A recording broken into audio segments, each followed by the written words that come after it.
Hello అండి. ఈరోజు మనం డిస్కస్ చేసే టాపిక్ టైప్స్ ఆఫ్ అనస్థీషియా. అంటే మత్తు అనేది ఎన్ని రకాలుగా ఇస్తాము అని చెప్పేసి. 2 రకాలు మత్తు ఉంటుంది. ఒకటి బొడ్డు కిందికి సర్జరీస్ ఉంటే కనుక స్పైనల్ అనస్థీషియా అంటాము. అది నడుము వెనక భాగంలో ఇస్తాము. అండ్ బొడ్డు పైన సర్జరీస్ ఏమైనా ఉంటే కనుక అది పూర్తి మత్తు అంటాం. జనరల్ అనస్థీషియా అంటాం.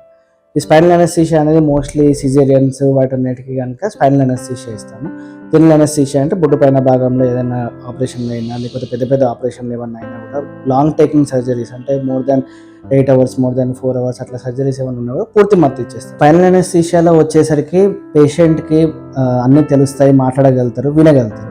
జనరల్ అనస్థీషియా వచ్చేసి పేషెంట్ స్పృహలో ఉండరు, వాళ్ళకి ఏం తెలియదు, వాళ్ళు ఏం మాట్లాడలేరు, ఏం గుర్తుండదు కూడా. సో పూర్తి మత్తు ఇదొక type of anaesthesia and spinal anaesthesia ఒక type of anaesthesia. Thank you.